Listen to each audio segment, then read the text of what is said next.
देखिए, बिल्कुल दीपक वोरा सर से मैं ये तो नहीं कह सकती कि वो गलत बता रहे हैं। मैं यकीनन उनकी बहुत रिस्पेक्ट करती हूँ and I 100% agree with him.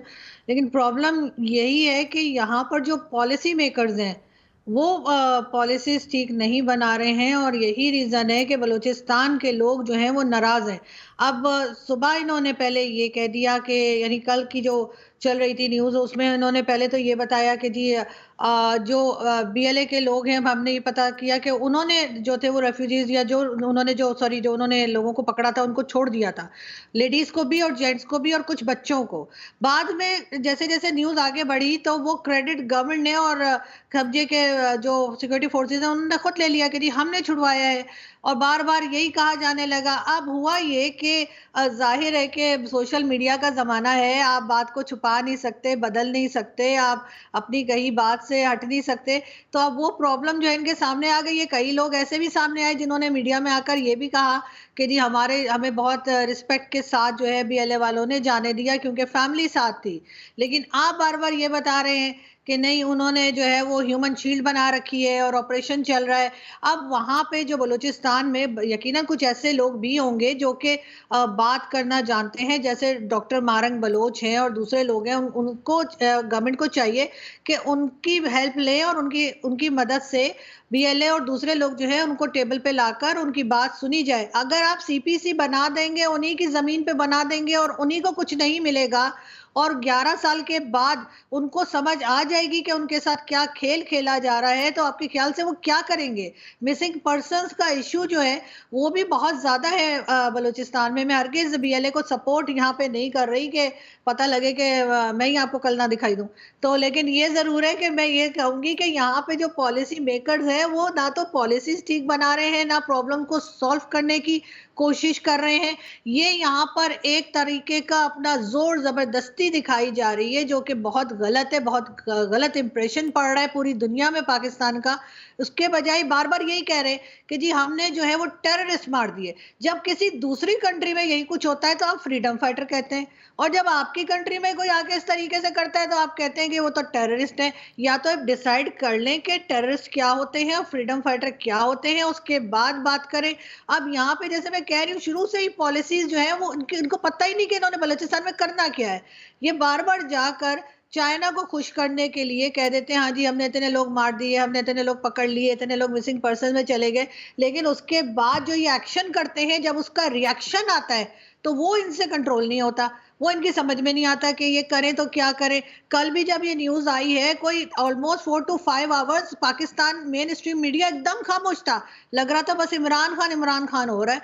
उसके बाद जब इंटरनेशनल मीडिया पर ये न्यूज़ आई और जाकर मैंने भी जो इंडियन मीडिया पे बताया कि हाँ, यहाँ पे मेन स्ट्रीम मीडिया पे खबर नहीं आ रही, तो 5-6 घंटे के बाद अचानक से प्राइम मिनिस्टर भी निकल आए, तो होम मिनिस्टर भी निकल आए और सबने बोलना शुरू कर दिया और फिर रात तक ये न्यूज़ चलती रही। होम मिनिस्टर साहब का भी आपको बताती चलूँ, ये वही साहब हैं जो कहा करते थे, मोहसिन नकवी साहब, कि जी ये बलूचिस्तान के लोग, ये बीएलए के लोग, जी ये तो एसएचओ की मार हैं, ये एक एसएचओ की मार है, ये होम मिनिस्टर बात कर रहा है। और उसके बाद उससे ये भी नहीं कहा जा रहा कि आप ये अपने वर्ड्स वापस लें या आप रिज़ाइन करें। जब हम इतने लाइटली चीज़ों को लेंगे, इतनी गलत पॉलिसीज़ बनाएँगे और लोगों को सिर्फ़ डराने-धमकाने पे आप समझेंगे कि सब कुछ हासिल हो जाएगा, तो फिर यही रिज़ल्ट निकलता है जो हमारे सामने है।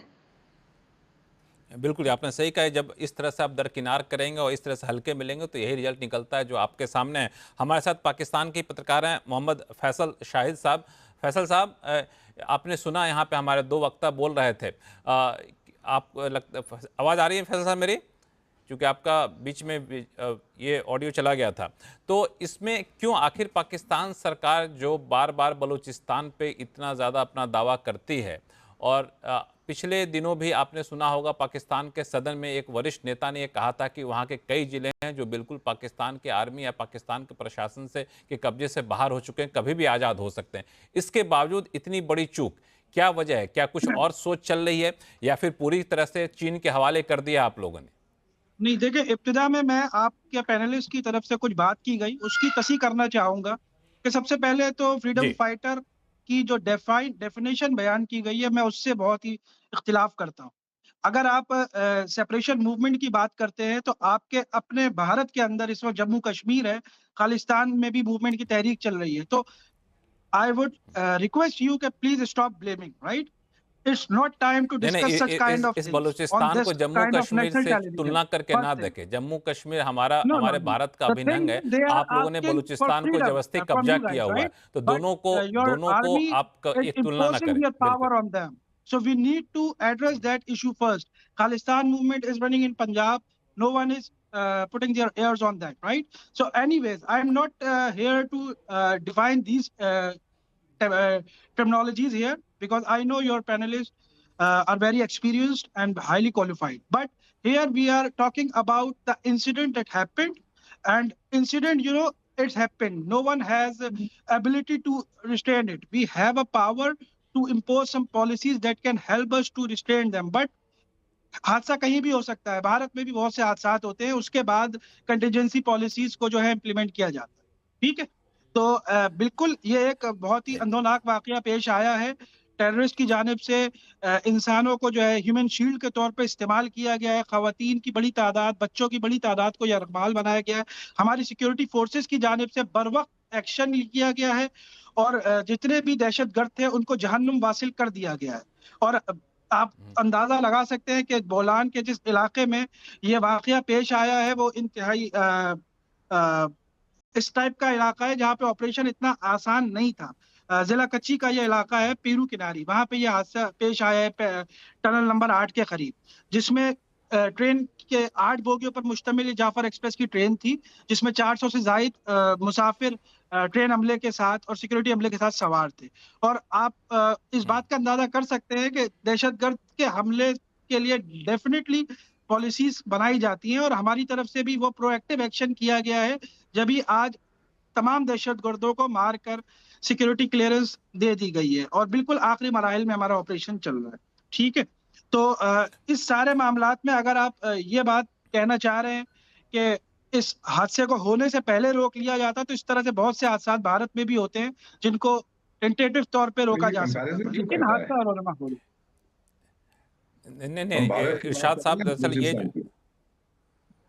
नहीं फैजल शाहिद साहब, दरअसल ये जो आप कह रहे हैं कि बहुत सारे हादसे होते हैं, सिर्फ इस वजह से आप हादसे का बचाव नहीं कर सकते कि बहुत सारे हादसे होते हैं, और ये हादसा नहीं था, ये दरअसल कई सालों से चल रहे एक आंदोलन का एक कह सकते हैं कि चरम था। ये जाहिर तौर पे अब तक का सबसे बड़ी घटना है, लेकिन इसको सिर्फ आप घटना के तौर पर देखेंगे तो आप कभी इसको सॉल्व नहीं कर पाएंगे। आप भी जानते हैं, आप भी एक वरिष्ठ पत्रकार हैं, आपको देखना होगा इसके पीछे क्या इतिहास रहा है, क्या मंसूबा रहा है, इसको आपको समझना पड़ेगा। उसको आप मिलिट्री एक्शन से दबाना चाहेंगे तो दबना बहुत ज्यादा मुश्किल होगा। आपके पास आऊंगा दोबारा से फैजल साहब, लेकिन एक हमारे साथ इरशाद अहमद खान साहब जुड़ चुके हैं, PMLN के नेता हैं, वरिष्ठ नेता हैं। इरशाद अहमद खान साहब, ये माना जाए कि ये पाकिस्तान के इंटेलिजेंस की बहुत बड़ी नाकामी है?